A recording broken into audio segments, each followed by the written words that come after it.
Ako para kay Presidente Bongbong Marcos at kay First Lady Lisa Araneta Marcos, nako, ingatan niyo po yung health ninyo kasi kailangan po nating maging malusog para magampanan po natin yung ating ginagawa sa ngayon. Kaya bigyan niyo rin po ng oras na kayo ay makapagpahinga. Ipagdarasal ko na kayo po ay gumaling na or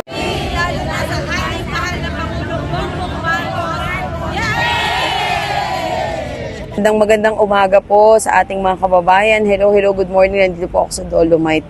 Alam mo yung ginagawa ni Presidente ng ating mahal na Pangulong Bongbong Marcos, yung kanyang mga trip na talaga lumalabas siya ng bansa, nakikipag-usap, talagang binibigyang pansin niya yung progreso ng ekonomiya. Talagang positive yan. Kasi makikita naman natin yung kasipagan na pinapakita niya na talagang gusto niya magkaroon din ng kaunlaran at mapabuti yung ating ekonomiya. So, masasabi ko lang dyan, very good talaga si President. Kasi hindi naman biro din na ikaw ay lumabas ng bansa, bigyan mo ng pag-asa yung Pilipino, trabahuin mo na dumami pa yung investor para makapagbigay tayo ng at least magagandang trabaho sa ating mga kababayan, lalo na mapaunlad yung ating ekonomiya. Ma'am, pangalawa po, lalong tumataas po ngayon ang approval rating sa SWE survey nitong last quarter ng 2023. Sa tingin niyo po, ma'am, ano kaya ang dahilan sa magandang numero na performance ng Pangulo? Yung pagiging transparent niya, yung bawat trip niya na binabalita niya, sinasabi niya, pinapakita niya ano ba talaga yung naging outcome ng kanyang trip, yun syempre, yung pagiging transparency, pagiging totoo, na yung ginagawa niya talaga para sa ikakabuti ng mga Pilipino. Ma'am, number 3, ma'am, matunog po ngayon ang pagsulong para sa charter chains, lalong-lalo na sa economic provision nito. Kaya po ba, ma'am, pabor po ba, no? Kayo po ba ay pabor po ba na maisa katuparan ang pag-amyenda nito sa ating konstitusyon para sa makapasok sa mga foreign direct investor? Actually, hindi naman tayo pwedeng tumutol sa ikakabuti ng ating ekonomiya . So kung makakabuti yan at talagang makakapagbigay pa ng mga trabaho, ng makakatulong pa sa ating mga Pilipino, syempre, dapat suportahan na lang natin. Kung saan makakabuti yung kalagayan natin na magkaroon tayo ng kaunlaran, lalo na sa ekonomiya. Ang hirap kaya kapag kabagsak ang ekonomiya, syempre ang maapektuhan dyan, mga tao katulad natin. So, favor ako basta sa ikakabuti para sa ating mga Pilipino. Tayo naman, yung namang pag-amyenda, yung sa charter change, yan lang yung para sa kaunlaran, matutukan yung economic progress natin. Matutukan yung talagang makapagbigay din ng trabaho, ng negosyo, ng pag-asa, at saka ng opportunity sa ating mga Pilipino. Ma'am, konting share naman po doon sa programa na nagpapatuloy ngayon, especially yung sa mga senior citizen na from 43 billion na puntos para sa mga senior citizen. At ngayon naman may panibago na namang pinirmahan si Pangulong Bongbong Marcos at isa pa doon yung 1,000 na po monthly yung sa social pension. Actually, talagang very good news po yan dahil nga naibaba na ng ating mahal na Pangulong Bongbong Marcos yung 43 billion pesos para sa health insurance ng mga senior citizen. At syempre, dagdag benepisyo rin yung 1,000 pesos na para sa ating mga indigent na mga senior citizen na talagang yung walang-wala, magkaroon sila ng chance na magkaroon sila ng pension na makakatulong para sa kanila.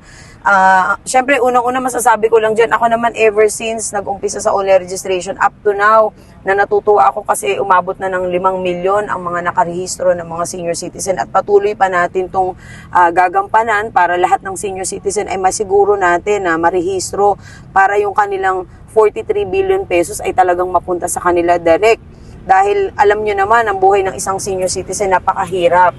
Kung tayo nga nasa middle age, di ba, nahihirapan, napapagod, what more pa yung ating mga senior citizen na kaya ito ay isa ring pasasalamat natin sa mahal na Pangulong Bongbong Marcos dahil sa pagbibigay atensyon niya para mabigyan din ng tulong yung ating mga senior citizen. Malaking bagay po ito. Kaya sana para sa ating mga kababayan na may mga senior citizen sa kanilang tahanan o may magulang pa o kamag-anak tulungan po natin sila na makapagparehistro online kasi ito rin yung paraan natin na mabigyan sila ng tulong, lalo na maramdaman nila na mahal sila ng ating gobyerno. Kaya sana sa ating mga senior citizen, mag-visit po kayo sa website na www.ncsc.gov.ph na kung saan dito pwede po kayo magparehistro online at makikita nyo yung mga activities ng NCSC at yung mga programa na nakalaan para sa ating mga senior citizen. Ma'am, schedule niyo po sa Media House Express. Oo, every Saturday meron akong teleradyo sa Media House Express 1 to 2 p.m. Ito ay nagbibigay daan para magkaroon pa tayo lalo ng pagtulong sa ating mga senior citizen at sa ating mga kababayan na maipaabot natin yung magandang balita, matulungan natin sila sa ibang programa, makababa tayo sa masa para higit natin maunawaan ano ba talaga ang sitwasyon nating mga Pilipino sa ngayon at ano ba yung solusyon na pwede nating gawin para makatulong tayo sa kanila. Ma'am, mensahe niyo po sa maraming katulad mo, sana maraming katulad mo na patuloy na sumusuporta sa mga programa para sa ating mga kababayan. Ano yung mensahe niyo po sa katulad niyo po? Siyempre, ang mensahe ko, ipagpatuloy nyo lang po yung ginagawa ninyo. Higit natin kailangan ng isa't isa sa ngayon. Hindi lamang dahil sa kahirapan, kung hindi bigyan din natin ng pag-asa ang bawat Pilipino na sa kabila ng problema na pinagdaraanan natin, sa kabila ng kahirapan, ng pag-iisip, pagdurusa ng ibang Pilipino natin, mabigyan natin sila talaga ng support at pag-asa rin na tayo ay magtulungan para naman sa ikauunlad din natin, lalo na tayong mga Pilipino. Siyempre, ang dapat higit nating mahalin, yung sarili nating bansa, yung kapwa natin Pilipino, na sa pagtutulungan, wala talagang imposible, kundi mabibigyan natin kahit paano ng solusyon yung mga suliranin na nararanasan natin sa ngayon. Ma'am, FB page niyo po, ma'am. Actually, meron akong FB page, yung Marat Amundong Supporters, na kung saan nandyan po makikita ninyo yung mga activities na aking ginagawa. Diyan sinishare po namin kasi kahit paano, nabibigyan natin nabuboost natin yung moral ng mga Pilipino, nabibigyan natin sila ng pag-asa na maganda palang tumulong, maganda pala ang outcome nito sa atin. Kasi kahit hindi naman tayo mayaman na mayaman, pero kung nakikitaan natin ang bawat isa ng may puso at malasakit, ibang bagay po yun. Kasi kahit paano, araw-araw nagigising ka na may dahilan para tayo ay tumulong talaga. Ma'am, mensahe niyo po kay Pangulong Bongbong Marcos ka kay First Lady Lisa na ngayon po patuloy po na nagpapagaling kasi natagtag po sa biyahe, ma'am, sa trabaho. Okay, nako, para kay Presidente Bongbong Marcos at kay First Lady Lisa Araneta Marcos, nako, ingatan niyo po yung health ninyo kasi kailangan po nating maging malusog para magampanan po natin yung ating ginagawa sa ngayon. Kaya bigyan niyo rin po ng oras na kayo ay makapagpahinga. Ipagdarasal ko na kayo po ay gumaling na or mapabuti pa yung iyong kalusugan dahil kailangan po natin ng bawat isa. Actually, talagang mahirap sa panahon ngayon na magkasakit dahil bukod sa magastos, at the same time mapuputol yung ating ginagawa. Kaya ako naman every now and then talaga I make sure na ako ay kumakain sa oras, kumakain ng gulay, nagtitake ng vitamins kasi para mapagpatuloy pa natin lahat ng activities. Kaya sana sa ating mahal na Presidente at First Lady, ingatan niyo po ang inyong sarili, intindihin din natin na sila ay tao rin at kailangan din nila talagang magpahinga. Ma'am, dahil nga po marami pong nagsasabi na ganun po kahalaga sa inyo ang mga senior citizen.